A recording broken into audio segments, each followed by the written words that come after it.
भाग 21।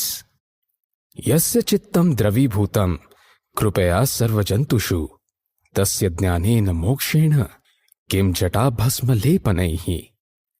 समस्त सत्कर्मों में दया को सर्वोपरि बताते हुए चाणक्य कहते हैं कि दूसरों पर दया करने से जिसका हृदय प्रसन्नता का अनुभव करता है उसे ज्ञान एवं मोक्ष प्राप्ति हेतु लंबी लंबी जटाएं धारण करने या भस्म लगाने की आवश्यकता नहीं है।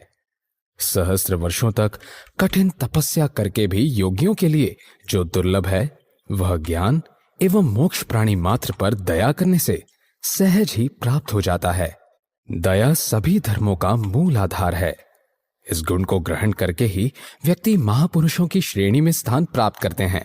इसलिए दया का भाव हृदय में सदैव धारण करना चाहिए।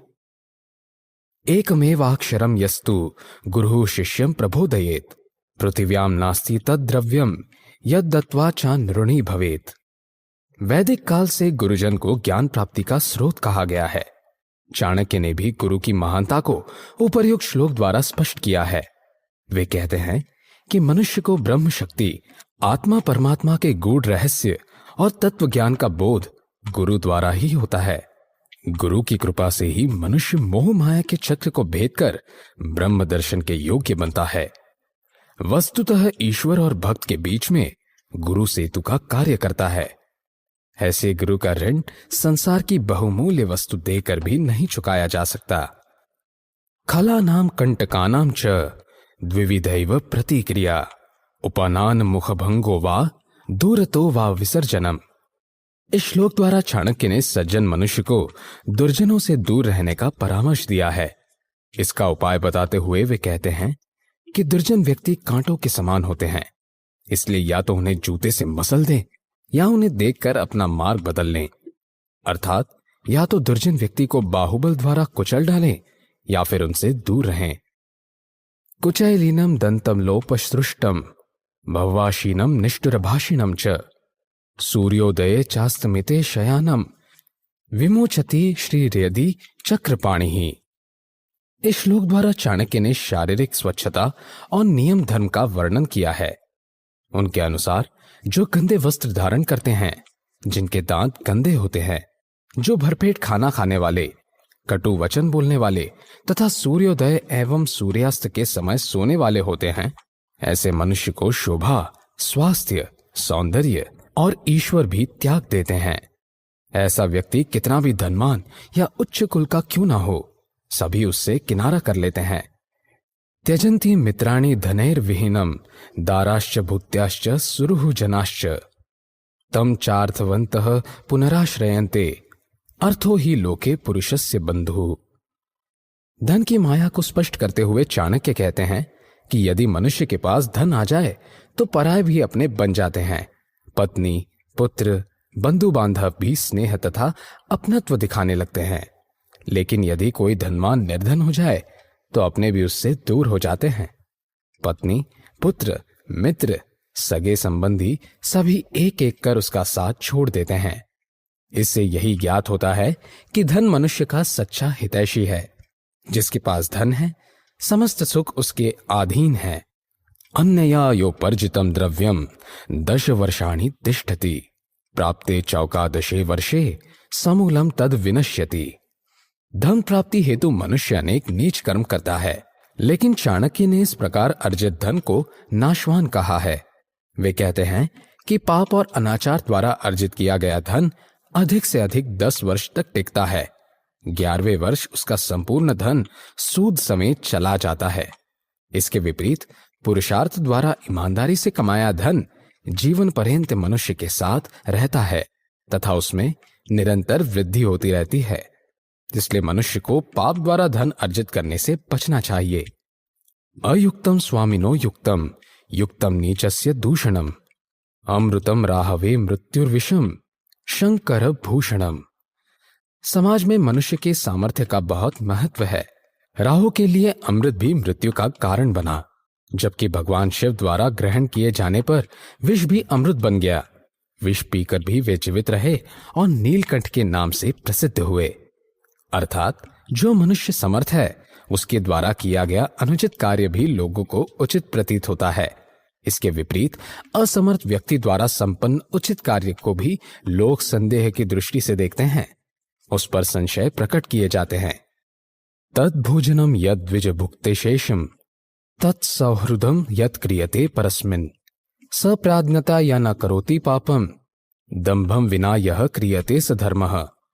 ब्राह्मणों को भरपेट भोजन करवाने के बाद जो शेष रहे, चाणक्य ने उसे ही श्रेष्ठ भोजन कहा है। इसी प्रकार दूसरों से किया जाने वाला प्रेम ही उनकी दृष्टि में सच्चा प्रेम है। पापों से दूर रहने वाले मनुष्य को ही वे बुद्धिमान मानते हैं तथा पाप, असत्य एवं नीच कर्म से बचने वाला धर्म ही सच्चा धर्म है। मनिर्लुण्ठते पादाग्रे काचः शिरसि धार्यते क्रय विक्रय वेलायाम काचः काचो मनिर्मणिः। यदि हीरो को पैरों से लटकाकर कांच को सिर पर सजा लिया जाए तो भी हीरे का मूल्य कम नहीं होता। अर्थात विद्वान को निम्न स्थान देकर मूर्ख को उच्च स्थान पर बैठाने के बाद भी विद्वान का महत्व कम नहीं होता। विद्वान की तुलना विद्वानों से ही की जाएगी, जबकि मूर्खों को मूर्खों की श्रेणी में ही गिना जाएगा।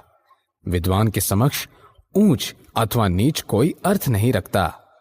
अनंत शास्त्रम बहुलाश्च विद्याः अल्पश्च कालो बहुविघ्नता च यत्सारभूतम तदुपासनीयम हंसो यथा क्षीरमिवाम्ब भूद्यात्। ज्ञान के संदर्भ में चाणक्य कहते हैं कि संसार ज्ञान के अथाह भंडार से परिपूर्ण है। जीवात्मा सहस्रों जन्म लेकर भी इस ज्ञान को पूरी तरह अर्जित नहीं कर सकती, परंतु जिस प्रकार जल मिश्रित दूध में से हंस दूध का पान करके जल शेष छोड़ देता है, उसी प्रकार मनुष्य रूपी हंस को अनेक शास्त्रों एवं विद्याओं में तत्व रूपी दुग्ध का पान कर लेना चाहिए। अर्थात मनुष्य को अपने अल्पकालिक जीवन में वेदों का अर्थ भली भांति समझ लेना चाहिए। दूरागतम पथि श्रांतम वृथा च गृहमागतम अनर्चित्यव्या यो भुक्ते स वही चांडाल उच्यते। दूरस्थ स्थान से आए अतिथियों, थके हारे पथिकों तथा आश्रय हेतु आए हुए व्यक्ति ईश्वर के समान होते हैं, इसलिए उन्हें भरपेट भोजन खिलाने के बाद ही मनुष्य को भोजन ग्रहण करना चाहिए। परंतु जो मनुष्य उन्हें खिलाए बिना ही अपना पेट भर लेते हैं, चाणक्य ने उनकी तुलना चांडाल से की है। पठन्ति चतुरो वेदान धर्मशास्त्राण्यनेकशः आत्मानं नैव जानन्ति दर्वीपाक रसम यथा। वेद आदि धार्मिक शास्त्रों का अध्ययन करने के बाद भी जो उनके तत्व ज्ञान से अनभिज्ञ होते हैं, जिन्हें आत्मा परमात्मा का ज्ञान नहीं होता, ऐसे मनुष्य आत्मज्ञान से वंचित होते हैं। चाणक्य ने ऐसे व्यक्तियों की तुलना उस करछी से की है जो रस युक्त शाक में घूमने के बाद भी उसकी स्वाद और सार्थकता से अनभिज्ञ होते हैं। ऐसे अध्ययन को चाणक्य ने व्यर्थ कहा है। धन्या द्विजमयी नौका विपरीता भवार्णवे तरन्त्यधोगताः सर्वे उपरिस्ताः पतन्त्यदः। इस श्लोक में ब्राह्मणों के महत्व को दर्शाते हुए चाणक्य कहते हैं कि ब्राह्मण रूपी नाव संसार रूपी समुद्र में सदैव विपरीत दिशा की ओर चलती है। इस नाव के नीचे आश्रय लेने वाले भाव सागर से पार हो जाते हैं, जबकि नाव के ऊपर बैठे लोग समुद्र में डूब जाते हैं। अर्थात मोह माया से ग्रस्त संसार विषय वासनाओं की ओर धकेलता है। इसमें ब्राह्मण ही ऐसी नौका है जो इसके विपरीत चलते हुए मोक्ष की ओर अग्रसर होती है। ब्राह्मणों को सर्वोपरि मानने वाले, उनकी सेवा करने वाले, उनके चरणों की वंदना करने वाले तथा उनके अनुरूप व्यवहार करने वाले व्यक्ति मोक्ष प्राप्त करते हैं। इसके विपरीत जो मनुष्य स्वयं को ब्राह्मणों से ऊपर मानते हैं, उन्हें तिरस्कृत करते हैं, वे जीवन मृत्यु के चक्र से कभी मुक्त नहीं हो पाते। उन्हें बार बार योनियों में जन्म लेकर असंख्य कष्ट झेलने पड़ते हैं। अयमृत निधानम नायकोप्योषिधि नाम अमृतयः शरीरः कांति युक्तो अपि चंद्रः भवति विगत रश्मिर्मंडलम प्राप्य भानोः परसदन निविष्टः को लघुत्वम न याति। यद्यपि चंद्रमा को अमृत का भंडार, औषधियों का स्वामी, अमृतमय शरीर वाला तथा कांतियुक्त कहा जाता है, लेकिन सूर्य के मंडल में आते ही उसका समस्त तेज नष्ट हो जाता है। वह कांति विहीन होकर अदृश्य हो जाता है। इसी प्रकार यदि व्यक्ति याचक बनकर किसी व्यक्ति के घर जाता है तो उसका मान सम्मान और अहम नष्ट हो जाता है। इसलिए मनुष्य को पुरुषार्थ करना चाहिए जिससे याचक बनने का अवसर कभी उत्पन्न ना हो। अलीरयम नलिनी दल मध्यगः कमलिनी मकरंदम दालसः विधिवशात् परदेशमुपागतः कूटजस पुष्परसम बहुमन्यते। चाणक्य कहते हैं कि परदेश में व्यक्ति को समय और आय के अनुसार स्वयं को ढाल लेना चाहिए। जिस प्रकार कमलिनी के पत्तों के बीच रहने वाला भौरा उसके पराग के रस में डूबा रहता है, किंतु परदेश जाकर उसे कटसरैया के गंधहीन और स्वाद रहित रस में ही संतोष करना पड़ा। उसी प्रकार परदेश जाकर मनुष्य को उपलब्ध भोजन से ही संतोष करना चाहिए। इससे स्वयं को वहां के अनुकूल परिवर्तित करने में उसे सुविधा होगी। पीतः क्रुद्धेन तातश्चरण तलम होतो वल्लभो येन रोषाद आबाल्याद विप्रवर्ये है स्ववद निवरे धार्यते वैरिणी में गेहम में छेद्यन्ति प्रतिदिवस मुमाकांत पूजा निमित्त तस्मात् खिन्ना सदाहम द्विजकूल नीलयम नाथ युक्तम त्यजामि। इस श्लोक में चाणक्य ने श्री विष्णु और लक्ष्मी के संवाद को प्रस्तुत किया है। इसके अंतर्गत एक बार श्री विष्णु ने लक्ष्मी से पूछा कि आप ब्राह्मणों से असंतुष्ट क्यों रहती हैं?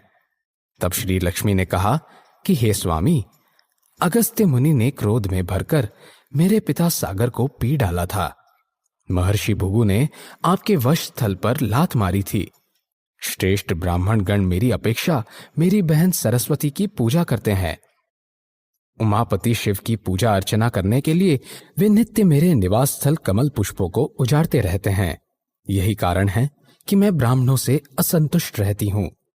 यद्यपि यह संवाद साधारण सा प्रतीत होता है, लेकिन इसके द्वारा चाणक्य ने स्पष्ट किया है कि ब्राह्मण कभी धन को महत्व नहीं देते। उनके लिए ईश्वर भक्ति से बढ़कर कुछ नहीं है।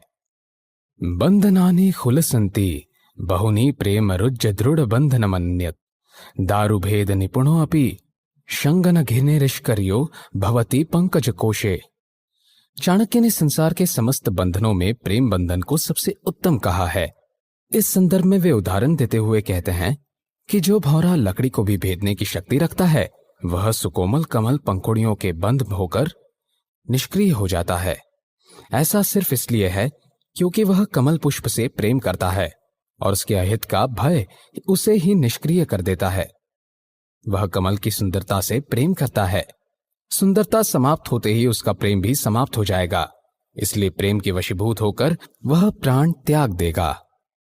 छिन्नो अपि चंदन तरुर्न जहाति गंधम वृद्धो अपि वारण पतिर्न जहाति लीलाम यंत्रार्पितो मधुरताम न जहाति चेक्षुः क्षीणो अपि न त्यज्यति शील गुणान कुलीनः।